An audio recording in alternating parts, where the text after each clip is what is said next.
2022년도 제2의 고졸검정고시 한국사 간단한 기출 설명 드리겠습니다. 좀 더 자세한 설명을 원하시면요, 급하신 분은 다른 유튜브에 한국사 전공하신 선생님들 거 들으셔도 괜찮을 것 같고요. 그 다음에 나중에 4월 대비로 제가 그때는 상세한 설명과 함께 해드릴 때 그때 들으셔도 됩니다. 미리 양해를 구해야 될 거가요. 저희 집이 오래된 아파트라서 나무가 많아요. 그래서 나무가 많다 보니까 매미도 많더라고요. 요즘 매미가 참매미가 아니라 말매미잖아요. 그래서 외래종이라 굉장히 소리가 시끄러워요. 지금 들리시나요? 이런 소리가 좀 들어서 불편하신 분들은 나중에 깨끗한 음질로 나오는 그걸로 들으시면 괜찮을 것 같습니다. 자, 이거는 굉장히 간단하게 그냥 슥슥슥 넘어갈 거예요. 1번, 다음에서 설명하는 유물은 이라고 있습니다. 구석기 시대의 대표적인 뗀석기다. 자, 뗀석기라는 거는 뭐예요? 돌에서 떼어내가지고 도구를 만든 거란 말이죠. 그런 다음에 뭐예요? 사냥하거나 가죽을 벗기를 용도로 했으니까 뭔가 뾰족하게 생겼을 거예요. 그러면 답이 뾰족하게 생긴 거 1번 아니면 3번이에요. 근데 3번에 보니까 동이잖아요. 이거는 청동으로 만들었다니까 지금 우리 석기 찾아야 되잖아요. 그러니까 답은 몇 번입니까? 1번이 되겠죠. 뭔가 돌에서 떼어난 것 같지 않아요? 잘 보면 그냥 돌같이 생겼죠. 그래서 2번, 다음에서 설명하는 왕은 신라를 도왔다고 그랬어요. 자, 다른 나라를 도울 정도면 굉장히 힘이 있는 왕이겠죠. 그리고 독자적 연호를 사용했대요. 보통 그 당시에는 중국의 연호를 따라했는데 얼마나 힘이 세면 독자적으로 사용했대요. 다른 나라 눈치도 안 봐요. 고구려의 영토를 크게 넓혔다고 그랬어요. 자, 영토를 크게 넓혔다 이름에 나와 있어요. 뭐예요? 영토를 크게 넓힌 왕은 답은 4번입니다. 이 사람의 아들 장수왕도 꽤 뛰어나고 유능한 왕 중에 하나죠. 고구려의 대표적인 정성녀 왕은 광개토대왕과 그 다음에 뭐예요? 장수왕이라는 거 생각하시면 돼요. 우리가 그냥 세종, 다른 왕처럼 뭐 성종, 그 다음에 고종 뭐 이렇게 얘기 안 하고 세종대왕이라고 하잖아요. 여기도 보시면 어떻게 해요? 광개토대왕이라고 했으니까 굉장히 뛰어난 왕임을 알 수 있겠죠. 그 다음에 3번, 다음에서 설명하는 기구는 국방에 관계된 일을 했고요. 신목동왕과 함께 고려의 독자적인 정치기구고요. 고려시대 때 요나라, 금나라, 원나라로 차례대로 침략을 당했거든요. 그때 원나라의 간섭기에 도평 의사사로 명칭을 바꿨다고 그랬어요. 자, 여러분들 상식선에서 생각을 해보자고요. 지금 연일 언론에서 다루었던 내용 중에 하나가 뭐였어요? 그 경찰청에서 경찰국으로 뭐 바꾼다 어쩐다 하는 거에 대해서 많은 경찰분들이 감기를 들고 막 그랬었잖아요. 그런데 잘 보세요. 이름을 완전히 100% 바꾸지 않고요. 슬쩍 비슷하게 바꾼단 말이죠. 그러면 잘 보세요. 3번에서도 도평의사사랑 좀 비슷한 명칭이 좀 보이시나요? 네, 답은 도병마사입니다. 이렇게 찾으셔도 돼요. 그 다음에 4번 보겠습니다. 다음에서 기억에 들어갈 내용으로 옳은 것은 성종이라고 되어 있네요. 성자라는 말이 들어가면요, 완성된 왕이 뭔가를 완성했다고 생각하시면 돼요. 자, 이분은 굉장히 거기 재능이 좀 많으셨어요. 공부도 잘하고 그러셨나 봐요. 그러다 보니까 경연이라든지 그와 비슷한 헌문관이라는 기관도 설치를 했고요.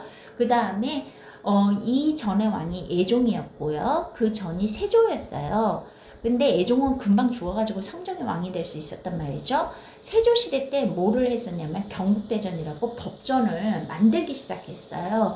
그것을 완성시킨 왕이 애종 때 모두 완성시켰겠죠. 왜냐면 일찍 죽었으니까요. 성종이 완성시켜서 반포했습니다. 그게 바로 경국대전입니다.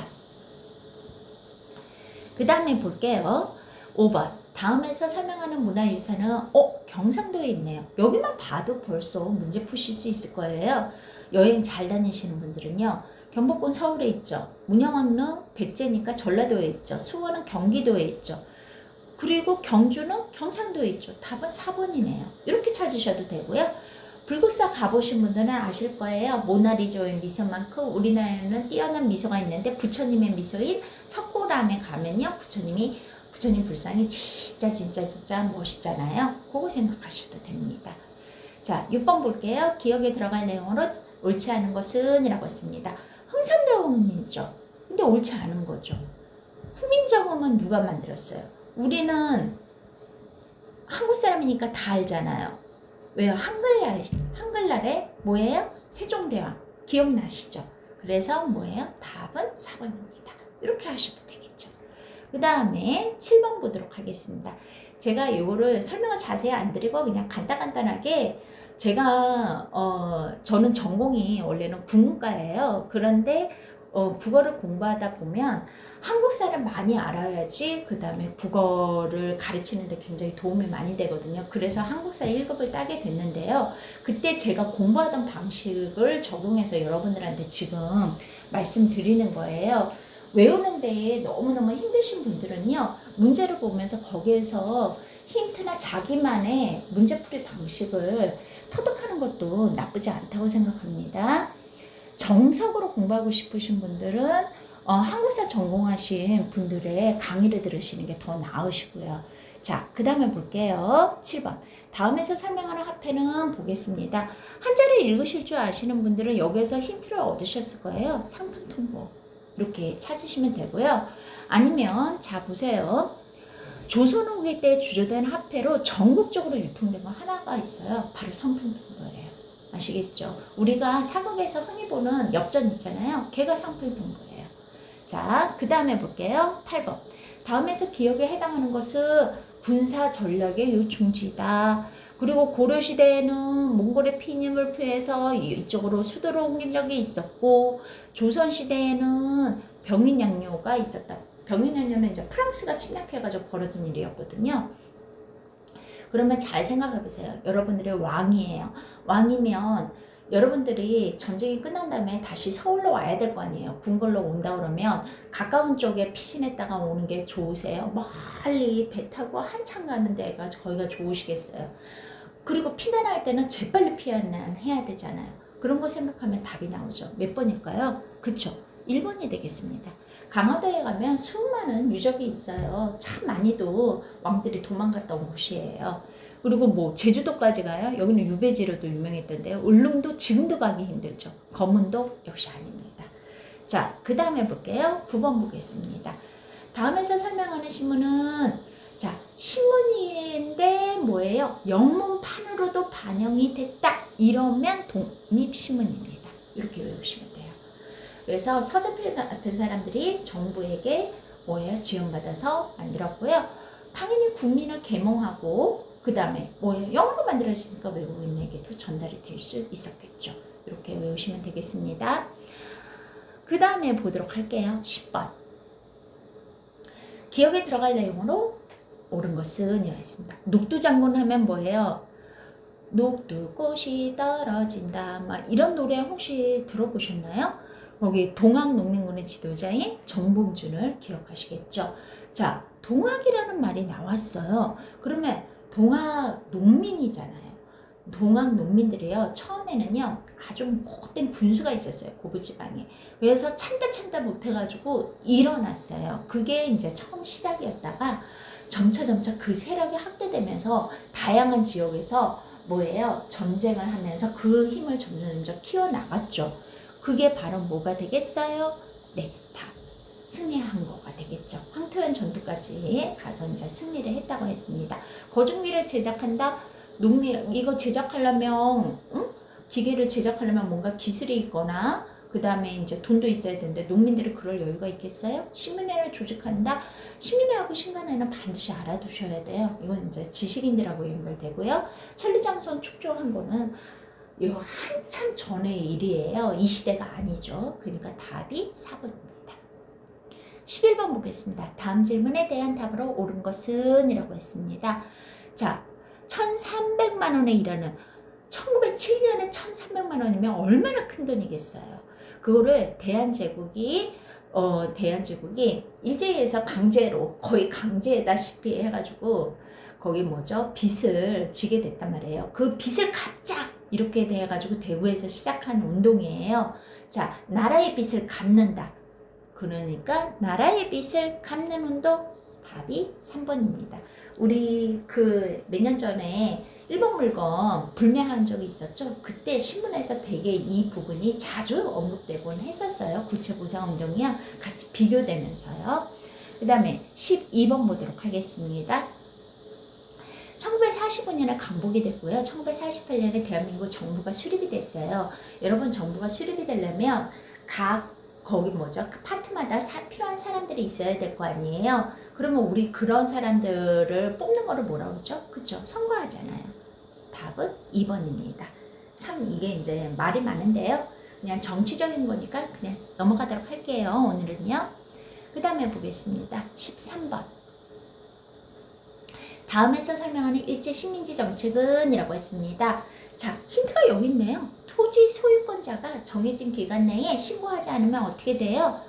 거기 뭐예요? 그 땅을 빼앗겨요.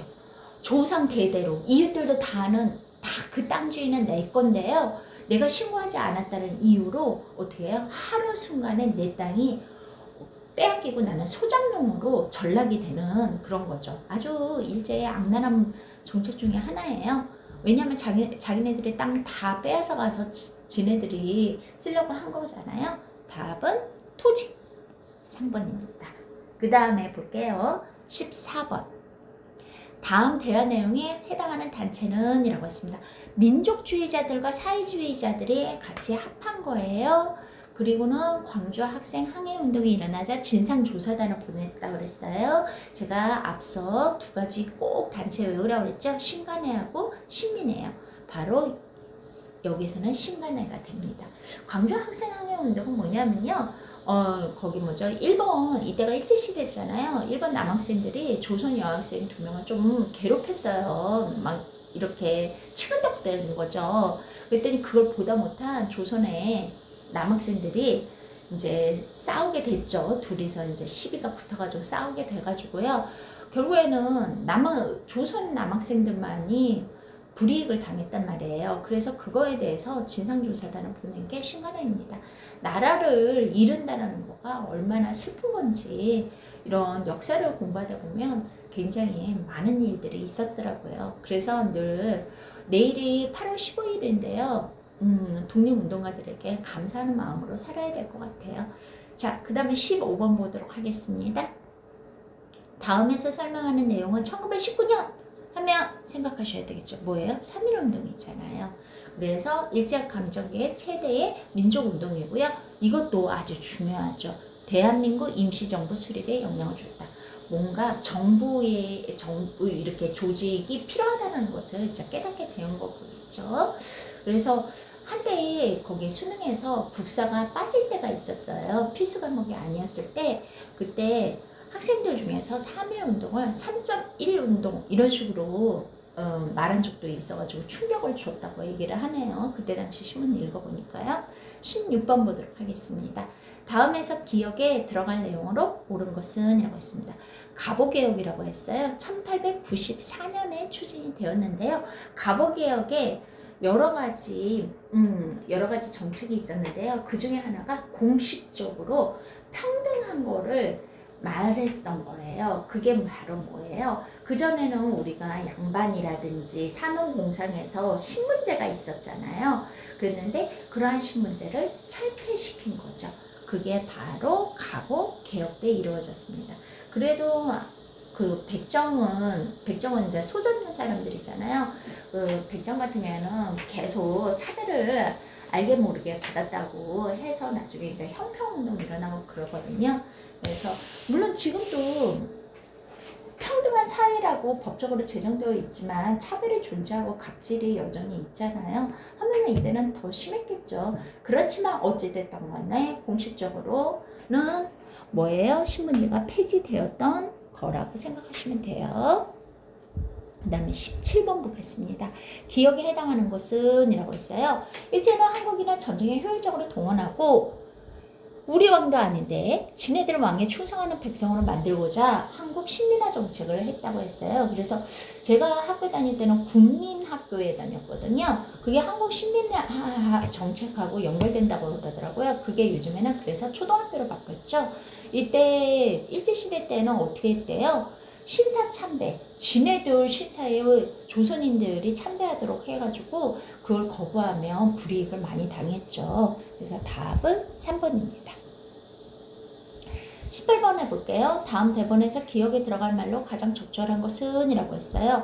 아름다운 청년 전태일이라는 영화가 있어요. 거기에서 전태일 열사가 자신의 몸에다가 불을 질러가지고 노동의 비참한 현실을 세상에 알려주면서 권리를 주장했던 사건이 있었거든요. 그게 이제 평화시장에서 그랬던 것 같아요. 여기 이제 전태일이니까 이거는 시나리오 한 장면이겠네요.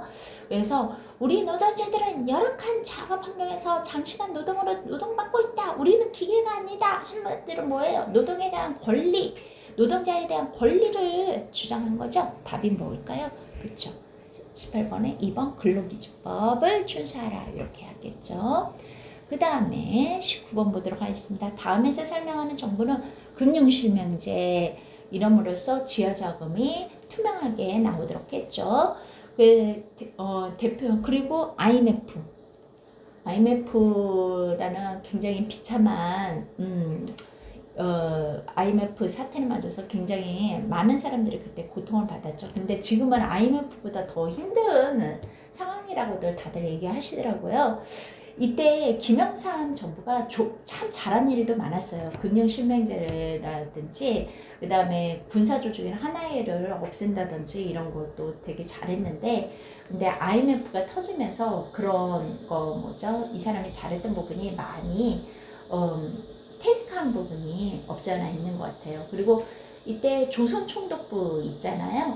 그것도 김영삼 대통령이 전 대통령이 김영삼 정부 때 거기 뭐예요? 민족 종교의 회복을 위해서 그것도 없애버리고 막 그랬었거든요. 그래서 좀 안타깝죠. IMF가 없었으면 우리나라가 지금 비정규직도 없었을 거고 괜찮았을 텐데 참 역사랑 참 아이러니한 것 같아요. 그래서 19번의 답은 1번입니다. 다음에서 설명하는 것은 국제사회가 한국의 독립을 처음으로 약속했다고 얘기했습니다. 그래서 뭐예요? 미국, 영국, 중국의 정상들이 모여가지고 전후 처리를 했다고 했어요. 여러분들 상식적으로 생각을 해보세요. 외국 사람들이 서로 모여가지고 거기 뭐죠? 처리를 했다고 그러면 거기 우리나라는 아직 독립도 안 되어 있는 상태이고, 그러면 뭐예요? 외국에서 했겠죠. 여기 일본이 없으니까요. 그쵸? 그러니까 외국 지명을 생각하면 어디가 되겠어요? 카이로 회담이 되겠죠. 이집트의 카이로에서 회담을 했었습니다. 우리나라 주권에 대해서 다른 나라 사람들이 얘기한 거죠. 그래서 20번에 4번이 되겠습니다. 나머지는 당연히 우리나라에서 한 거겠죠. 21번 볼게요.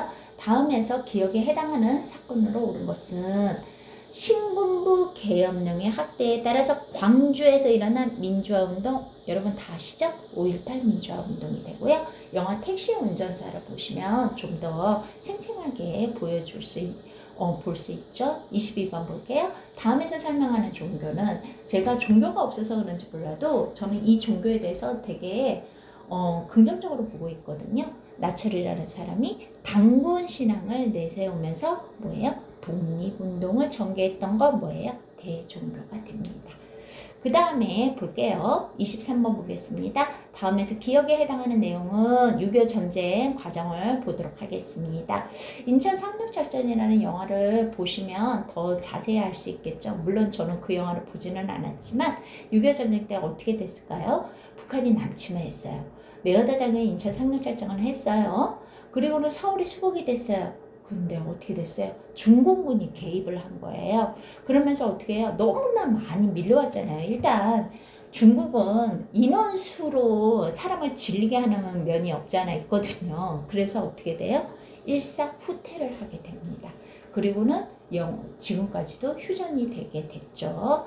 그래서 그때 당시에 유엔군에 참가했던 병사 한 명이 제가 신문에 기사에서 읽었었는데, 중국군이 막 밀려와가지고 총으로 계속 쐈을 거 아니에요. 그러면 앞에 쓰러지면 또 뒤에서 계속 오고 계속 물밀듯이 왔대요. 그랬더니 너무 공포스러웠다고 얘기를 하더라고요.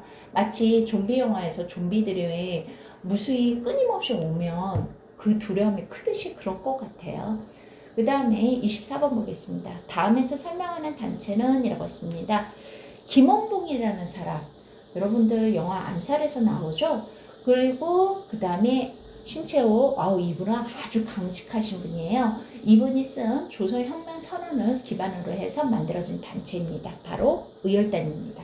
그래서 뭐예요? 조선의 독립을 위해서는 뭐예요? 무력도 필요하다 이렇게 얘기를 하면서 각종 일본의 입장에서는 테러였고요. 우리 입장에서는 독립운동을 하게 된 거죠. 그리고 25번 보겠습니다. 다음에서 기억에 해당하는 것은 이라고 했습니다.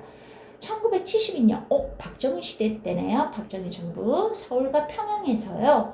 뭐가 발표되었어요. 여기서 뭐가 발표되었는데요. 이거는 남북한이 통일에 관해서 최초로 합의한 거라고 했어요.